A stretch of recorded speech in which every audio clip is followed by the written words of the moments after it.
അതായത് ആക്സെൻ്റ് എഞ്ചിനെ പോലെ പണി കിട്ടാൻ സാധ്യതയുള്ള എഞ്ചിനാണോ ഈ കാണുന്ന എഞ്ചിൻ? ഹായ്, ഞാൻ സബിൻ സലീം, വാഹനപ്രേമികളുടെ സ്വന്തം ചാനലായ കേരള മെക്കാനിക്കിലേവർക്കും സ്വാഗതം.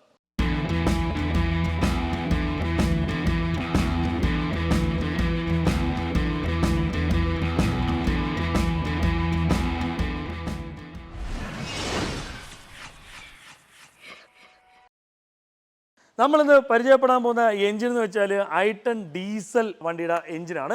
അപ്പം ഈ ഒരു എഞ്ചിൻ്റെ കാര്യം പറയുമ്പോഴത്തേക്ക് ഇതിന് സമാനമല്ല, ഇതിൻ്റെ സെയിം ഒന്നുമില്ല. 3 സിലിണ്ടർ ഡീസൽ എഞ്ചിൻ നേരത്തെയും ഉണ്ടായിരുന്നു. ടിറ്റോ അതേ കണക്കത്തെ എഞ്ചിനല്ല, ടൈമിംഗ് ബെൽറ്റ് വരുന്ന ആ ഒരു ആക്സൻ്റെ 3 സിലിണ്ടർ എഞ്ചിൻ കുറേ നാൾ കഴിഞ്ഞ് പഴകി കഴിയുമ്പോഴത്തേക്കൊക്കെ അതിൻ്റെ ഒരുപാട് വിഷയങ്ങളൊക്കെ തലമുക്കി വന്നിരുന്ന ഒരു എഞ്ചിനാണ്. അത് കണക്കാണോ ഈ ഒരു എഞ്ചിൻ എന്നുള്ളത് നമുക്കൊന്ന് നോക്കാം. അതായത് ആക്സൻ്റെ എഞ്ചിനെ പോലെ പണി കിട്ടാൻ സാധ്യതയുള്ള എഞ്ചിനാണോ ഈ കാണുന്ന എഞ്ചിൻ? ഈ ഒരു എഞ്ചിൻ എന്ന് വെച്ചാൽ 1200 ക്യൂബിക് കപ്പാസിറ്റി വരുന്ന, കൃത്യമായിട്ട് പറയുകയാണെങ്കിൽ 1186 ക്യൂബിക് കപ്പാസിറ്റി വരുന്ന ഒരു 3 സിലിണ്ടർ ഇൻലൈൻ ലിക്വിഡ് കൂൾഡ് എഞ്ചിനാണ്. 3 സിലിണ്ടറാണ് ഈ ഒരു എഞ്ചിനിൽ വരുന്നത്. അതുപോലെ തന്നെ ഇതിൻ്റെ BHP വരുമ്പോഴത്തേക്ക് 74 BHPയും 190 Nm ടോർക്കുമാണ്. അത് അത്യാവശ്യം നല്ല രീതിയിലുള്ള ടോർക്ക് ഈ ഒരു എഞ്ചിനുണ്ട് എന്നുള്ളതാണ്. അപ്പം ഇതൊരു 3 സിലിണ്ടർ ആണെങ്കിൽ പണികൾ കൂടുതൽ കിട്ടുമോ, അതായത് നമ്മൾ ആക്സെൻറ്റിനെ പോലെയൊക്കെ പണി കിട്ടുമോ, അല്ലെങ്കിൽ 1.1 ഡീസൽ എഞ്ചിൻ, ഇതിന് സമാനമായ ഡീസൽ എഞ്ചിൻ ഉണ്ടായിരുന്നു, അതുപോലെ ആയിരിക്കുമോ എന്നുള്ളതാണ്. പക്ഷേ എൻ്റെ അഭിപ്രായത്തിൽ തീർച്ചയായിട്ടും ആക്സെൻറ്റിനെ പോലെയോ അതിനൊക്കെ 1.1 പോലെയുള്ള പ്രശ്നങ്ങളൊന്നും ഈ ഒരു എഞ്ചിന് കാര്യമായ രീതിയിലില്ല. അതിനർത്ഥം ഈ ഒരു എഞ്ചിന് പ്രശ്നമേ ഇല്ല എന്നുള്ളതല്ല, ഇതിന് പ്രശ്നങ്ങൾ വരാറുണ്ട്. അത് നമുക്ക് പയ്യെ അതിലോട്ട് കിടക്കാം. അതിനു മുമ്പ് ഈ എഞ്ചിൻ്റെ കുറച്ച് ഭാഗങ്ങളൊക്കെ നമുക്കൊന്ന് പരിചയപ്പെടാം. ഇതാ ഈ ഒരു ഭാഗത്തോട്ടൊക്കെ നോക്കുമ്പോഴത്തേക്ക് കുറേ സാധനങ്ങളൊക്കെ ഈ ഒരു വണ്ടിയിൽ മിസ്സിംഗ് ആണ്, അല്ലെങ്കിൽ ഈ ഒരു എഞ്ചിനിൽ മിസ്സിംഗ് ആണ്. ഒന്നുമല്ല, എല്ലാം ഇളക്കി വെച്ചേക്കാണ്, ടർബോ ഒക്കെ സർവീസിന് കൊടുത്തേക്കാണ്.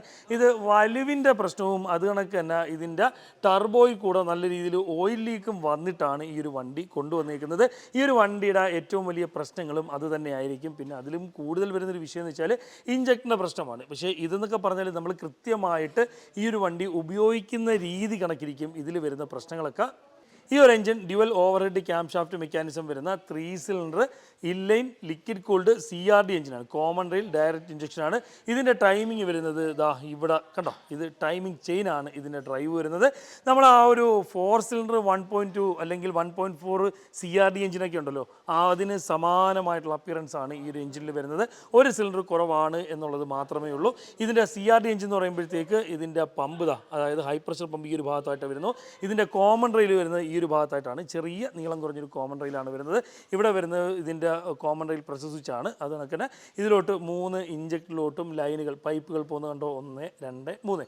ഈ ഒരു ഇഞ്ചക്ടർ വന്നിട്ട് ഡെൽഫിയുടെ ഇഞ്ചക്ടേഴ്സാണ്. നിങ്ങൾക്ക് ഇതിലോട്ട് നോക്കുമ്പം അറിയാൻ പറ്റും. ഒരു പക്ഷേ ഒരു അത്യാവശ്യം ഒരു ബൈക്കൊക്കെ യൂസ് ചെയ്യുന്ന ഒരു ചിലവിൽ, മീൻസ് മൈലേജിൻ്റെ കാര്യത്തിലൊക്കെ ആ രീതിയിൽ നമുക്ക് ഈ ഒരു വണ്ടി കൊണ്ടു നടക്കാൻ പറ്റും. 190 Nm ടോർക്കും 74 BHPയും അത്യാവശ്യം കുഴപ്പമില്ലാത്തൊരു പവറും കാര്യങ്ങളും ഈ ഒരു വാഹനം അല്ലെങ്കിൽ ഒരു എൻജിൻ നമുക്ക് നൽകുമെന്നുണ്ടെങ്കിലും ആ ഒരു പവറും അല്ലെങ്കിൽ ആ ഒരു ടോർക്കും അത്ര കണ്ട് ഉപയോഗിക്കേണ്ട എന്നുള്ളതാണ് എൻ്റെ ഒരു അഭിപ്രായം. കാര്യം വെച്ചാൽ പൂർണ്ണമായൊരു സിറ്റി കാർ അല്ലെങ്കിൽ ഫാമിലി കാർ എന്ന രീതിയിൽ ഇന്ധനക്ഷമതയ്ക്ക് അടിസ്ഥാനമാക്കി ഒരു എഞ്ചിനാണ് ഈ ഒരു വാഹനത്തിൽ കമ്പനി നൽകിയേക്കുന്നത്.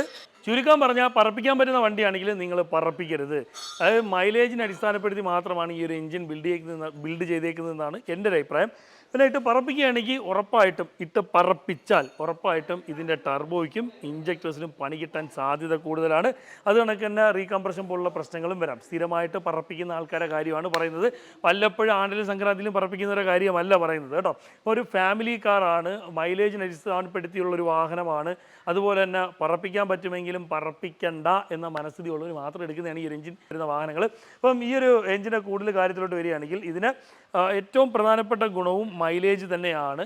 അതുപോലെ തന്നെ ഇതിൻ്റെ ഡ്യൂറബിലിറ്റി, മര്യാദയ്ക്ക് കറക്റ്റ് സർവീസ് ചെയ്ത് കൊണ്ടു നടക്കുകയാണെങ്കിൽ ഒരു രീതിയിലും പ്രശ്നങ്ങൾ വലുതായിട്ട് വരാത്ത ഒരു എഞ്ചിനാണ് തീർച്ചയായിട്ടും ഈ കാണുന്ന ആ ഒരു 1.2 3 സിലിണ്ടർ CRD എഞ്ചിൻ, ഈ ഹുണ്ടായുടെ ഈ ഒരു എഞ്ചിൻ വരുന്നത്. പക്ഷേ ഈ വണ്ടി അലമ്പായിട്ട് കൊണ്ടു നടക്കുകയാണെങ്കിൽ ഉറപ്പായിട്ടും നിങ്ങൾക്ക് ഈ വണ്ടി തന്നെ 8ൻ്റെ പണി തരും. സാധാരണ ടൈമിംഗ് ചെയിൻ്റെ കാര്യം പറയുമ്പോഴത്തേക്ക് 1 ലക്ഷത്തിനും 1,30,000 ഇടയിൽ നമ്മൾ മാറാൻ പറയും. ഇപ്പോൾ ഇതിൽ തൽക്കാലം 1 ലക്ഷമൊക്കെ ആകുമ്പോഴത്തേക്ക് അങ്ങോട്ട് മാറുന്നത് നല്ലതായിരിക്കും. കാര്യം ആ ഒരു വൈബ്രേഷൻ എന്തായാലും ഇതിൻ്റെ ടൈമിംഗ് ചെയിൻ്റെ ലൈഫിനെ സ്വാധീനിക്കാനുള്ള, അല്ലെങ്കിൽ ഇതിൻ്റെ ഗൈഡിൻ്റെ അല്ലെങ്കിൽ ഇതിൻ്റെ ടെൻഷൻ, ഒരു ടൈമിംഗ് യൂണിറ്റിൽ വരുന്ന ടെൻഷൻ്റെയൊക്കെ ലൈഫിനെ സ്വാധീനിക്കാനുള്ള സാധ്യത ഉള്ളതുകൊണ്ട് തന്നെ 1 ലക്ഷം കിലോമീറ്ററൊക്കെ ആകുമ്പം മാറുന്നത് വളരെയധികം നല്ലതായിരിക്കും. സാധാരണ നമ്മുടെ ഹുണ്ടായുടെ വാഹനങ്ങൾക്കൊക്കെ ഓയിലും കൂളറിൻ്റെ മിക്സ് ആവുന്ന കേസിട്ട് ഓയിൽ കൂളറൊക്കെ കംപ്ലൈൻ്റ് ആയിട്ട് ഓയിലും കൂളിനും മിക്സ് ആവുന്നൊരു കേസ് കേട്ട് അത് ഇതിലും സ്വാഭാവികമായിട്ട് സംഭവിക്കാവുന്ന കേസുകൾ പ്രത്യേകിച്ച് എടുത്ത് പറയേണ്ട കാര്യമൊന്നുമില്ല. അത് സ്വാഭാവികമായിട്ട് തന്നെ സാധാരണ ഹുണ്ടായി വാഹനങ്ങൾക്കുള്ള പോലെ തന്നെ ഇതിലും വിഷയങ്ങൾ വരാറുണ്ട്. ഇതിലാകെ കൂടുതലും വരുന്ന പ്രശ്നം എന്ന് വെച്ചാൽ ഇപ്പം എനിക്ക് വന്നിട്ടുള്ള കൂടുതൽ എക്സ്പീരിയൻസ് വെച്ചാൽ ഇത് ഇളക്കിപ്പിടുത്തിട്ടേക്കുന്നുണ്ടാവും ഇതുപോലത്തെ കേസ് കേട്ടാണ്. അതായത് ഇതിൻ്റെ EGR, intercooler, maps and flow sensor എന്നിവ അടയുക, കൃത്യമായിട്ടെല്ലാം 30,000-ലും സർവീസ് ചെയ്യാതെയൊക്കെ തോന്നുമ്പോൾ മാത്രം ഇളക്കി സർവീസ് ചെയ്യുന്ന അങ്ങനത്തെ സാഹചര്യങ്ങൾ അടയുക, ഭയങ്കരമായിട്ട് മൈലേജ് കുറയുക.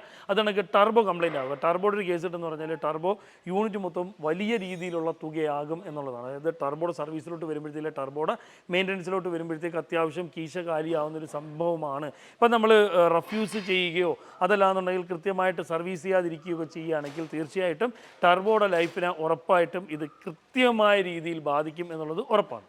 ഈ വണ്ടിയിൽ നിർബന്ധമായിട്ടും ഡീസലിൻ്റെ അളവ്, ഇപ്പം ടാങ്കിൽ വരുന്ന ഡീസലിൻ്റെ അളവ് കൃത്യമായിട്ട് മെയിൻറ്റെയിൻ ചെയ്ത് തന്നെ ഓട്ടിക്കുക.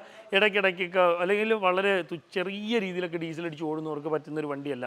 അത്യാവശ്യം ഒരു 1/4 ടാങ്ക് ഡീസലെങ്കിലും മെയിൻറ്റെയിൻ ചെയ്ത് ഓട്ടിക്കണം എന്നുള്ളത് നിർബന്ധമാണ്. അതുപോലെ തന്നെ ഡീസൽ ഫിൽറ്ററൊക്കെ കൃത്യസമയത്ത് മാറണം.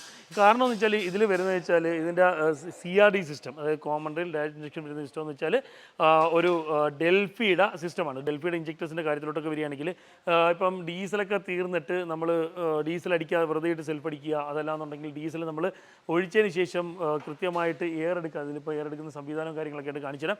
കൃത്യമായിട്ട് എയർ എടുക്കാതെ വെറുതെ സെൽഫ് അടിച്ച് വരികയാണെങ്കിൽ ഈ ഇഞ്ചക്ടേഴ്സൊക്കെ ലോക്കാവുന്നതെന്ന് വെച്ചാൽ ഇതിൻ്റെ അകത്തുള്ള നീഡിൽ ജാമാവുകയാണെങ്കിൽ ഇളക്കി മാനുവലി അൺലോക്ക് ചെയ്യണം എന്നുള്ളൊരു സാഹചര്യത്തിലോട്ട് വരും. അത്തരം സാഹചര്യത്തിലോട്ട് വരുന്നത് ഇത്തിരി ചിലവ് കൂടുതലാണ്. കാരണം വെച്ചാൽ ഇത് ഇളക്കുന്ന കാര്യത്തിലോട്ട് ഇത്തിരി ബുദ്ധിമുട്ടാണ്. കാര്യം ഇത് സിലിണ്ടറിൽ അല്ലെങ്കിൽ എഞ്ചിൻ്റെ ടോപ്പിലൊക്കെ നല്ല രീതിയിൽ ജാമായിട്ടോ പിടിച്ചിരിക്കുകയാണെങ്കിൽ ഇമ്പാക്റ്റ് കൊടുത്ത് ഇളക്കേണ്ടി വരും. അങ്ങനെ വരുന്നത് ഇപ്പം നിങ്ങളൊന്ന് ആലോചിച്ച് നോക്കിയാൽ ജസ്റ്റ് ഒന്ന് എണ്ണ തീർന്ന് കിടന്നൊരു സാഹചര്യത്തിൽ ഈ ഇഞ്ചക്ടർ ലോക്കായാൽ, ഇപ്പോൾ ലോക്കാവുന്ന സാഹചര്യം എന്ന് വെച്ചാൽ എപ്പോഴും, അതായത് എപ്പോൾ എണ്ണ കയറുന്നാൽ ലോക്കാവും എന്നുള്ളതല്ല, ലോക്കായാൽ പിന്നീട് ഇത് ഇളക്കുമ്പോൾ ഇളങ്ങി വരുന്നില്ല, വല്ല പ്രശ്നം ഉണ്ടെങ്കിൽ ആ ഇഞ്ചക്ടർ മാറേണ്ട സാഹചര്യം വരും. ഒട്ടും ഇളകുന്നില്ലെങ്കിൽ ഹെഡ് ഇളക്കേണ്ട സാഹചര്യം വരും. അതുകൊണ്ട് തന്നെ കൃത്യമായിട്ട് ഡീസലും കാര്യങ്ങളൊക്കെ മെയിൻറ്റെയിൻ ചെയ്ത് കൊണ്ടു നടക്കാൻ പറ്റും എന്ന് ഉറപ്പുള്ള ആൾക്കാർ മാത്രമേ ഇത്തരം എൻജിൻ വരുന്ന വാഹനങ്ങൾ എടുക്കാവൂ. നമ്മുടെ വണ്ടിയുടെ ഓയിൽ കൂളർ വരുന്നത് ഈ ഒരു ഭാഗത്താണ്. കണ്ടോ, ഇതാണ് ഓയിൽ കൂളർ വരുന്നത്. ഇതാണ് ഇതിൽ ഫെയിലായിട്ട് ഓയിലും കൂളറിനും കൂടെ മിക്സ് ആവുന്ന കേസ് കിട്ടും. അതുപോലെ തന്നെ എയർ എടുക്കുന്ന കേസിട്ട് നിങ്ങൾക്ക് പ്രത്യേകിച്ചെന്ന് പറഞ്ഞേക്കാം. നമ്മൾ ആ ഒരു i20-ലാണെങ്കിലും വെർണയിലാണെങ്കിലും ഒക്കെ വരുന്ന സമാനമായിട്ടുള്ള കണക്ക് തന്നെ ഈ ഒരു സാധനം അങ്ങോട്ട് ഇളക്കിയെടുത്തിട്ട് ഇതിങ്ങനെ പമ്പ് ചെയ്ത ഡീസൽ അതിൽ കണ്ട ഈ വരുന്ന പോലെ വരും. അങ്ങനെ പമ്പ് ചെയ്ത് ഡീസൽ ഇതിൽ നല്ലോണം വന്നതിന് ശേഷം ഇത് തിരിച്ച് ഞാൻ ഇപ്പോൾ പഴയ കണക്കിട്ടിട്ട് നല്ലോണം ടിക്കുന്ന സൗണ്ട് കേട്ട് വീണതിന് ശേഷം നല്ല രീതിയിൽ പമ്പ് ചെയ്ത് ജാമായതിനു ശേഷം ഒന്ന് സെൽഫ് അടിക്കുക. സ്റ്റാർട്ടായില്ലെങ്കിൽ അടിച്ചുകൊണ്ടേ ഇരിക്കരുത്. എന്താ ചെയ്യണമെന്ന് വെച്ചാൽ പിന്നെയും ഒന്നും കൂടെ പമ്പ് ചെയ്യുക, ജസ്റ്റ് ഒന്ന് സെൽഫ് അടിക്കുക, ഒരു 2-3 കറക്കം സെൽഫ് അടിക്കുക, എന്നിട്ടും സ്റ്റാർട്ടായില്ലെങ്കിൽ ഒന്നും കൂടെ പമ്പ് ചെയ്യുക. അങ്ങനെ ചെയ്ത് മാത്രം സ്റ്റാർട്ടാക്കാൻ ശ്രദ്ധിക്കുക. ഇല്ലാന്നുണ്ടെങ്കിൽ ഇപ്പം ഒരു 3-4 പ്രാവശ്യം അടിച്ചിട്ട് സ്റ്റാർട്ടാവുന്നില്ലെങ്കിൽ ഇതിൻ്റെ അടുത്തൊന്നിങ്ങനെ ഇതിൻ്റെ പൈപ്പ് ലൈൻ ഇത് കണ്ട, ഈ വരുന്ന പൈപ്പ് ലൈൻ കൃത്യമായ സ്പാനറിട്ട് ജസ്റ്റ് ഒന്ന് ലൂസ് ചെയ്ത് എയർ പുറത്ത് വന്നതിന് ശേഷം മാത്രം എടുക്കുക. അങ്ങനെ ചെയ്യുമ്പോഴത്തേക്ക് ഇതിൻ്റെ ലൈനൊക്കെ അഴിച്ചു വിട്ടിട്ട് വേണം ചെയ്യാനായിട്ട്. അപ്പം അങ്ങനെ ചെയ്യാനായിട്ട് നല്ലൊരു ടെക്നീഷ്യനെ മാത്രം സമീപിക്കുന്നതായിരിക്കും നിങ്ങൾക്ക് നല്ലത്. ഏറ്റവും നല്ലത് ഡീസൽ കുറച്ചിട്ട് ഓടാതിരിക്കുക എന്നുള്ളത് മാത്രമാണ്. പ്രഷർ പമ്പിൻ്റെ കംപ്ലയിൻറ്റ് വരുന്നത് വെച്ചാൽ പ്രഷർ പമ്പിൻ്റെ ഉൾഭാഗത്ത് വരുന്ന കംപ്ലയിൻറ്റിനേക്കാൾ കൂടുതൽ വരുന്നത് വെച്ചാൽ ഇതിലൊരു സെക്ഷൻ പമ്പ് ഉണ്ടായിരിക്കും. പ്രഷർ പമ്പിൻ്റെ പിൻഭാഗത്ത് തന്നെയായിട്ട് ഒരു സെക്ഷൻ പമ്പ് ഉണ്ടായിരിക്കും. ഈ പമ്പിൻ്റെ ഇമ്പലറും കാര്യങ്ങളൊക്കെ പൊട്ടിപ്പോയിട്ട് വിഷയങ്ങൾ വരുന്നതായിട്ട് കണ്ടുവരാറുണ്ട്. അതുപോലെ തന്നെ ഒരു